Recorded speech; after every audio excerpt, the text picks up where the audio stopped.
You're standing there, and she hugs you. It's not just a quick high hug, it's one of those hugs that lingers. You can feel it, your heart races, your mind starts spinning, and you're thinking, what do I do now? Do you pull away first? Do you say something? Or do you just stand there frozen, hoping you don't mess it up? Here's the thing, that moment, that hug is a test, and how you respond could change everything. But what if I told you the secret to staying on our mind forever isn't about what you say or do in that moment, it's about what you don't do, and it all comes down to one ancient philosophy, Stoicism. Let's break it down. Stoicism isn't just some old philosophy you read about in books, it's a way of life. It's about mastering your emotions, staying calm under pressure, and understanding what's truly in your control. And when it comes to relationships, especially those moments that feel like they could go either way, Stoicism gives you the tools to not just survive, but thrive. Today we're talking about one of those moments, the hug. It might seem small, but it's a microcosm of everything Stoicism teaches us. How do you stay present? How do you show her you're someone worth remembering?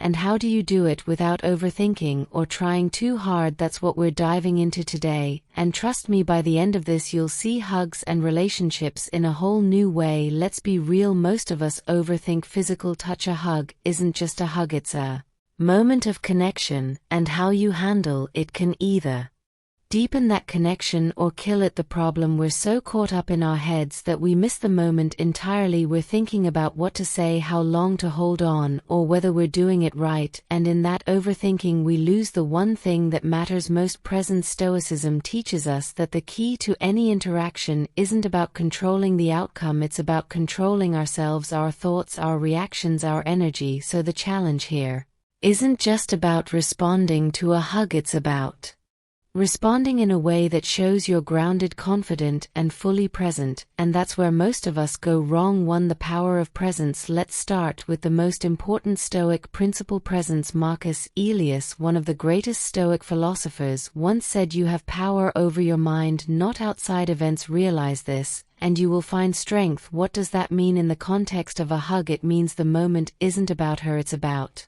you. Are you fully there, or are you stuck in your head, worrying about what comes next? Here's a story. Marcus Aurelius was leading the Roman Empire during one of its most turbulent times: wars, plagues, betrayals. He faced it all, but through it all he remained present. He didn't let the chaos of the outside world distract him from what he could control, his own mind. Now think about a hug. It's a moment of connection, but it's also a moment of vulnerability. If you're not present, she'll feel it.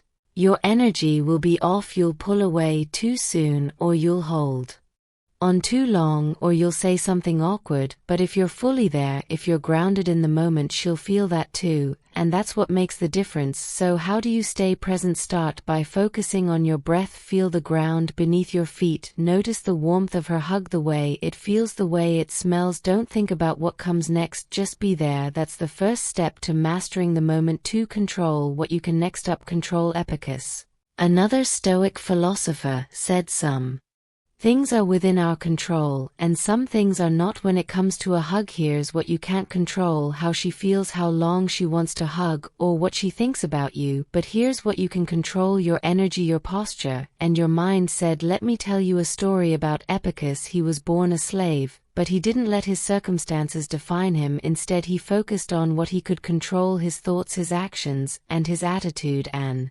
that's what made him one of the most respected philosophers of his time. Now apply that to a hug. You can't control whether she likes you or not, but you can control how you show up. Are you calm and confident, or are you nervous and fidgety? Your energy sets the tone for the entire interaction. Action. Here's a practical tip before the hug: take a deep breath and remind yourself of this Stoic principle: you can't control her, but you can control you. And when you show up as the best version of yourself, that's what she'll remember. 3. The art of detachment. Now let's talk about detachment. Seneca, the Stoic philosopher, wrote extensively about love and relationships. He believed that the key to happiness was detachment, not in the sense of not caring, but in the sense of not being attached to outcomes. Here's a story. Seneca once wrote a letter to a friend who was heartbroken over a failed relationship. He told him, you lose only what you cling to. In other words, the more you cling to a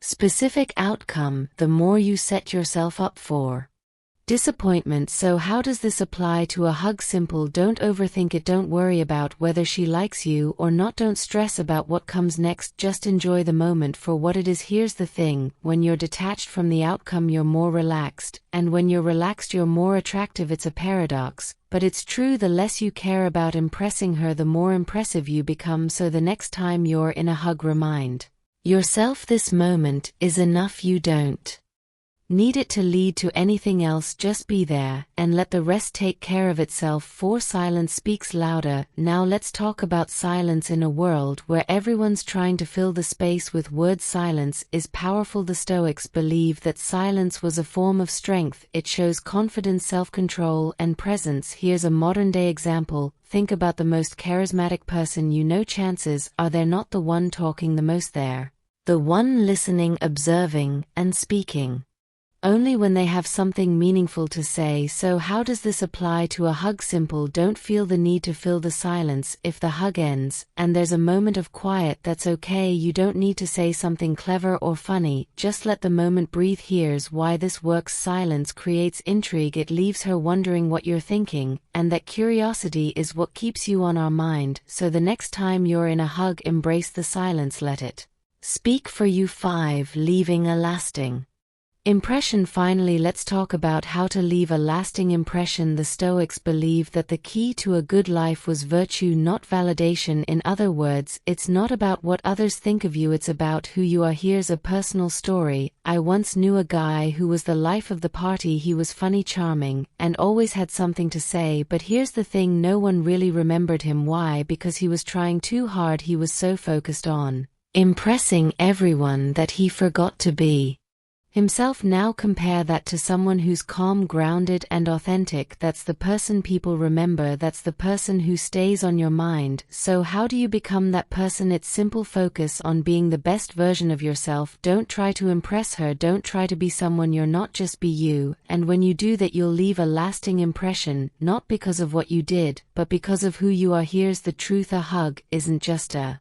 physical act. It's a reflection of your inner state. If you're anxious, she'll feel it. If you're present, she'll feel that too. And if you can master that moment, not by trying to impress her, but by simply being grounded and authentic, you'll stand out in a way most people never do. That's the Stoic secret. It's not about the hug itself, it's about who you are in that moment. And when you get that right, you don't just stay on her mind, you stay in her heart. So to recap, the next time you're in a moment like this, whether it's a hug, a conversation, or anything in between, remember the Stoic principles. Stay present, control what you can, detach from the outcome, embrace silence, and focus on being the best version of yourself, because when you do that, you don't just respond to the moment, you elevate